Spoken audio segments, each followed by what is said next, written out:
Hello guys, welcome to our channel. तो आज है मैथ 365 का फर्स्ट लॉ। तो आज मैं आप लोगों के साथ पाइथागोरस थ्योरम के बारे में डिस्कस करने जा रहा हूँ। तो पाइथागोरस थ्योरम क्या है और इसका आविष्कार किसने किया है? तो बहुत लोगों का इस थ्योरम के बारे में पता है और बहुत लोगों का इस थ्योरम के बारे में पता ही नहीं है।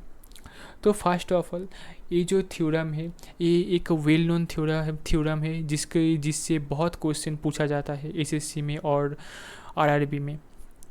तो पाइथागोरस थ्योरम इसका आविष्कार किया है एक वेल नोन मैथमेटिशियन पाइथागोरस ने।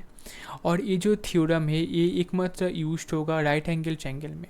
राइट एंगल ट्रायंगल, इसके अलावा आप कोई भी ट्रायंगल में इसका यूज़ नहीं कर पाएंगे। तो आप पाइथागोरस ने क्या बोला?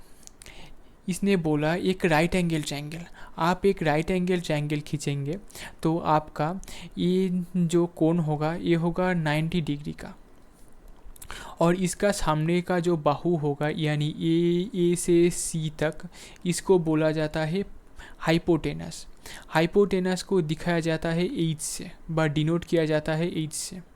और इसका जो बेस है यानी बी से सी तक, इसको बोला जाता है बेस। इसको डिनोट किया जाता है बी से। और इसका जो ए और बी है इसको बोला जाता है परपेंडिकुलर यानी लंब। इसको डिनोट किया जाता है पी से।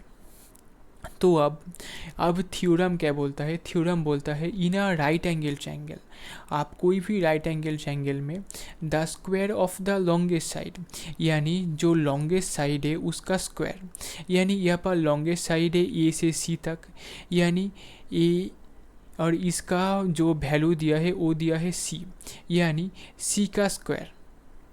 सी का स्क्वायर जो तो बराबर होगा equal to the sum of the square of other two side, यानी इसका अलावा जो टू साइड है यानी ए बी और बी सी, इसका स्क्वायर का सम का बराबर होगा। यानी ए बी का मान जो है वो है, ए बी का जो वैल्यू है वो है ए, यानी ए स्क्वायर प्लस अब बी सी का जो वैल्यू है वो है बी, तो बी स्क्वायर, यानी पाइथागोरस थ्योरम बोलता है सी स्क्वायर यानी हाइपोटेनस का स्क्वायर इक्वल होगा बेस का स्क्वायर प्लस परपेंडिकुलर का स्क्वायर का, परपेंडिकुलर का स्क्वायर का सम के बराबर। यानी हाइपोटेनस का स्क्वायर होगा बेस का स्क्वायर प्लस परपेंडिकुलर का स्क्वायर का सम के बराबर।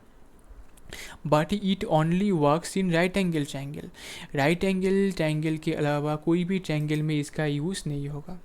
तो इसका सिंपली एक फार्मूला यहाँ पर दिया गया है जो a square plus b square is equal to c square, यानी परपेंडिकुलर का स्क्वायर प्लस बेस का स्क्वायर इज इक्वल टू, यानी बराबर होगा हाइपोटेनस का स्क्वायर के बराबर। और इस थ्योरम से बहुत जो ट्रिपलेट वो भी बनते हैं। आप ट्रिपलेट को याद भी कर सकते हो और खुद बना भी सकते हो। तो बहुत सारा जो ट्रिपलेट होता है जैसे 3 4 5, 5 12 13, ये सब ट्रिपलेट होता है। और आप जब खुद इस ट्रिपलेट को बनाओगे तो कैसे बनाओगे? तो देखो, सबसे पहले इसका दो केस होता है। एक होता है इवन नंबर में, इवन नंबर में कैसे होगा, और एक होता है ऑड नंबर में, ऑड नंबर में कैसे होगा। तो अब देखो, अब अगर आप इवन नंबर लेते हो जैसे कि आप 6 लिए हो, 6 का ट्रिपलेट आप कैसे पता करोगे? तो सबसे पहले आप 6 का आधा करेंगे। तो 6 का जब आधा करेंगे तो आएगा 3। आप 3 को क्या करना पड़ेगा? 3 को आपका स्क्वायर करना पड़ेगा। 3 को आप सिंपली स्क्वायर जब करेंगे तो आएगा 9।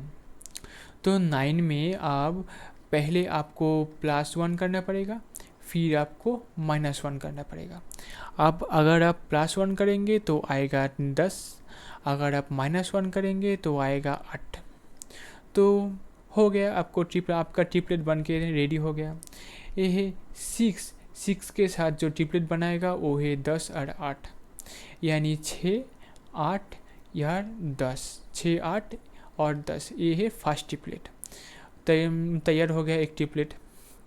अब अगर आप ऑड नंबर लेंगे, यानी जो ऑड है, यानी आप पकड़ लीजिए आप 3 लिए, 3 का ट्रिपलेट आप कैसे निकालोगे?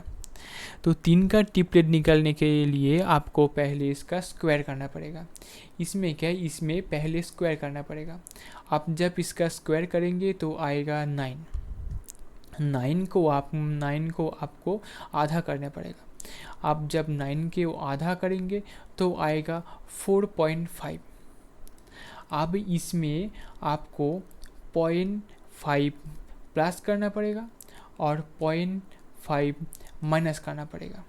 आप जब 0.5 प्लस करेंगे तो आएगा 5 और जब 0.5 माइनस करेंगे तो आएगा 4।